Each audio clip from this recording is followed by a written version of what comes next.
y a lo mejor puedo competir. Ese es el gran problema que le pasa, ¿sabes a quién? A la sociedad con el rugby. Habrás escuchado, ¿no? Esa famosa frase, derrota digna, que a los jugadores de rugby de los Pumas les duele cada vez que la escuchan, o la otra frase que dicen, jugaron como nunca, perdieron como siempre. A ver, sí, yo creo que cada frase, según con el sentido que se diga, puede ser una frase que habilite, una frase simplemente que menosprecie o ironice. A ver, se dice que llegar no es fácil, pero lo más difícil es mantenerse. Vamos a poner esa frase, ¿sí? ¿Qué es mantenerse? ¿Es seguir siendo el que era campeón, que siga siendo un campeón eterno? Entonces, ¿qué es lo que tenés que mantener? Bueno, esa es otra de las tantas frases hechas, ¿no? Esa es otra de las frases. Llegaste hasta arriba, bueno, costó, ahora mantenete. Ahora mantenete. ¿Qué querés mantener cuando llegaste arriba? ¿El resultado numérico o querés mantener el espíritu de crecimiento? ¿Querés mantener los valores que te llevaron a esa situación? ¿Querés mantener el espíritu aprendiz? ¿Querés seguir yendo cada día por más conocimientos? ¿O lo que tenés que mantener es el título? Si lo que tenés que mantener es el título, es lo único que no tenés control.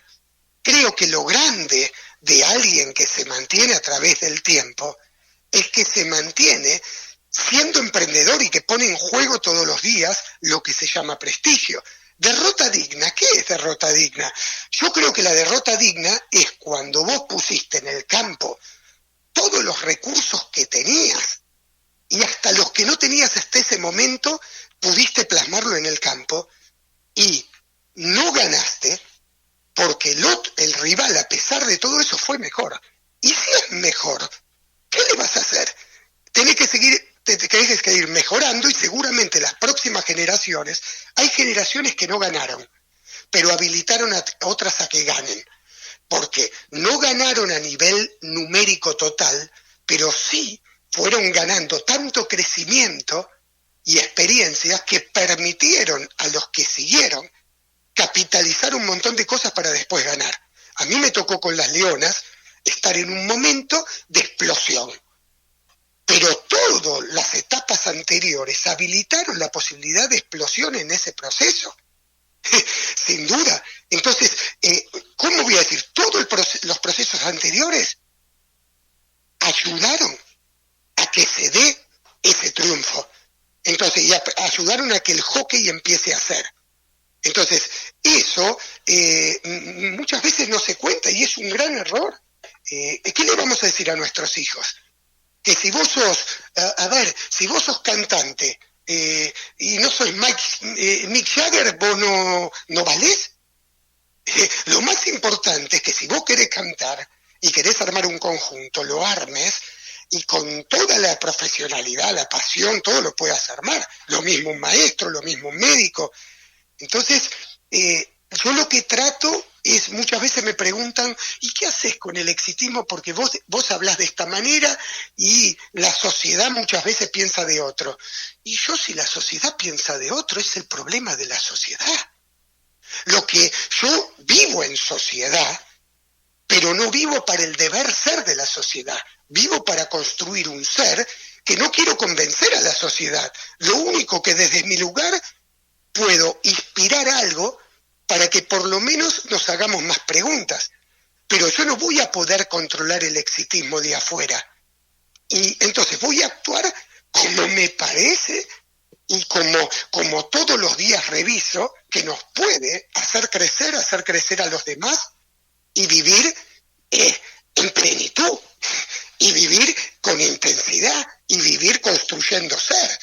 Y bueno, lo demás dependerá, y el exitismo es el exitismo, pero yo no voy a ser parte de esa carrera porque sé que es una carrera que te hace perder a todos. Todo esto que estás diciendo, y yo le voy a sumar una palabra, que es honestidad, te llevó a un determinado día y momento a decirle, árbitro, señor, referí, la bocha no entró, no fue gol, y era gol tuyo. Bueno, ese tipo de acciones van ocurriendo cuando en un proceso van pasando cosas. Nosotros estábamos en un momento con las chicas construyendo valores de generosidad, de honestidad entre nosotros. Éramos un equipo muy competitivo y jugaba al límite. Y en los entrenamientos, en cada juego se quería ganar y a veces se jugaba al límite del reglamento. Y me acuerdo que cuando yo tocaba el silbato y cobraba infracciones, había trampa. La trampa de decir, no fue pie, pum. Y me acuerdo que en un momento dije, bueno, ahora yo voy a tocar el silbato y ustedes se van a poner de acuerdo y yo no señalo para dónde es, yo cobro la infracción. Y donde fue la infracción, se tiene que hacer. Y lo tiene que hacer el que le corresponde. Bueno, me acuerdo que pasamos 2 o 3 entrenamientos que estaban 10 minutos, se estaba 10 minutos discutiendo, hasta que un día dijeron, no discutamos más. Entonces, ¿para quién fue la infracción? Para un lado o para el otro. Y en ese partido, ¿qué ocurrió? Hubo un gol del otro equipo que el árbitro no cobró, y cuando estábamos saliendo de contragolpe, yo le pregunté a las jugadoras, como le preguntaba en el entrenamiento, ¿fue gol o no fue gol? Y me dijeron, Cachito, fue gol. Y lo único que hice es hacer lo que hacía en los entrenamientos, cobrar infracción para quien correspondía. Pero como yo no era el árbitro, ni el entrenador, le dije al árbitro, cobre que fue gol. Pero, ¿por qué lo dije? Porque las jugadoras mismas en ese momento me dijeron, Cacho, fue gol. Si me hubiesen dicho no fue gol, hubiese confiado en ellas. ¿Por qué? Porque habíamos llegado a tal punto de entrenamiento en el desarrollo de esos valores, pero esos valores no es para quedar bien, esos valores es para que podamos jugar y crecer. También iba a hacer referencia a lo que pasó con Bielsa, ¿no? En Leeds Aston Villa. ¿Fue gol, no fue gol? Él dijo, bueno, ahora córranse, déjenlo empatar. Y fue como una locura en Inglaterra. Y fue como una locura en el mundo lo que hizo Marcelo Bielsa en aquel momento, el año pasado. Sí. Y bueno, que también muy probablemente, si se ganaban esos puntos, quizás hubiese ascendido el equipo de Bielsa o no sé. Pero seguramente en ese momento, yo digo, ¿qué elegís? Si podés dormir en paz, hacer lo correcto, o decir, y no, estaba con mucha presión, entonces entendí que en situaciones de presión es muy difícil hacer eso. Ahí viene lo lindo, las acciones que uno toma en situaciones de presión. Lo que estoy seguro, que si no haces eso, quizás no puedas dormir. Y creo que el peor fracaso que podés tener en tu vida es no tener paz cuando te vas a dormir. Hay una charla que vi hace mucho tiempo tuya, en donde vos hablabas de los espacios de vulnerabilidad. Bueno, hoy que la vulnerabilidad es un tema de debate, ¿no? Brené Brown hasta la ha llevado no solamente a charlas TED, sino a libros enteros.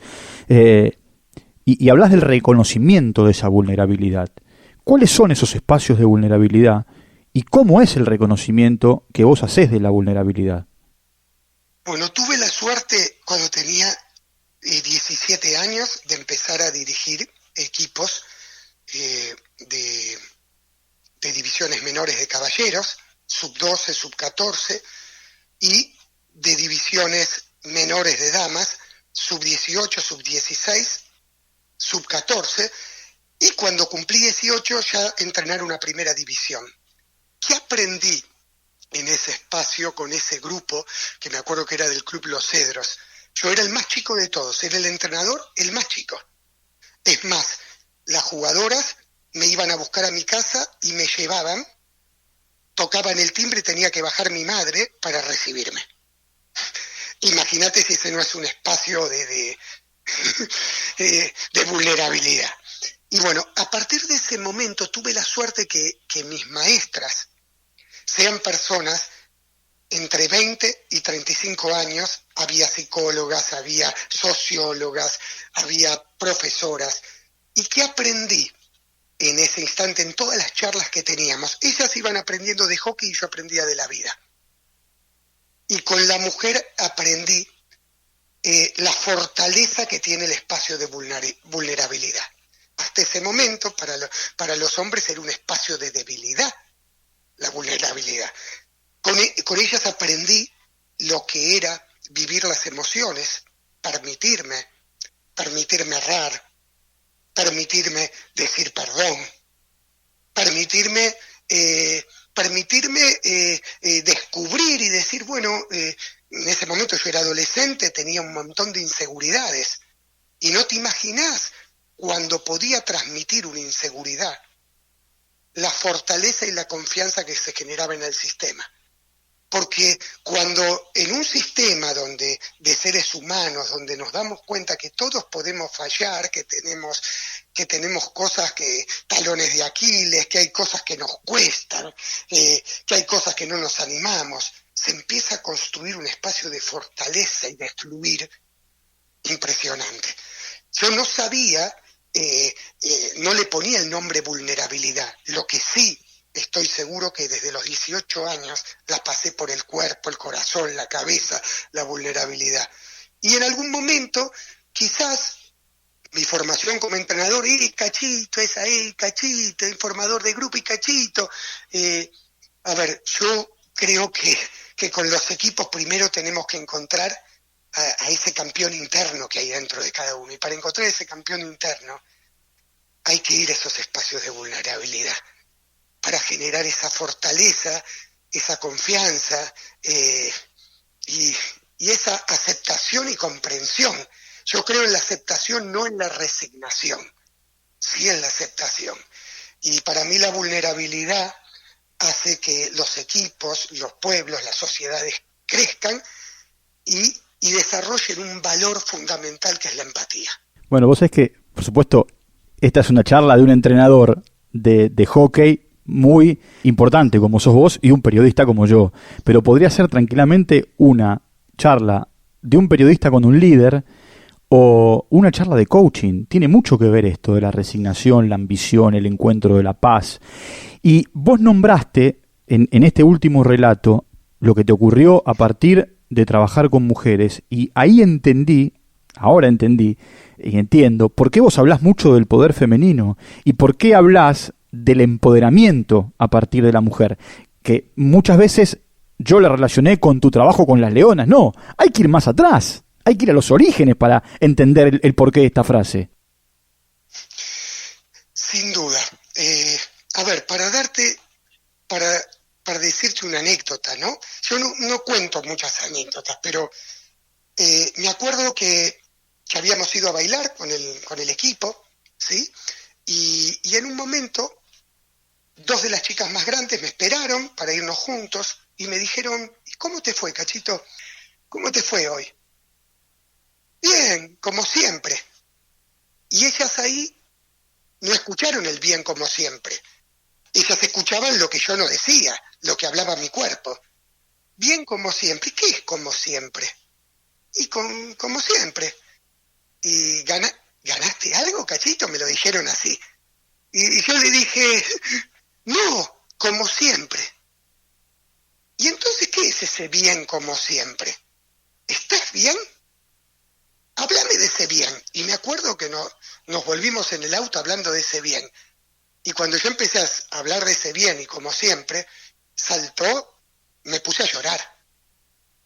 Y lo que les dije es que a mí nadie me miraba, a mí nadie esto, y que yo no podía. Y ellas me dijeron, ¿y quién sos vos cuando estás en una discoteca?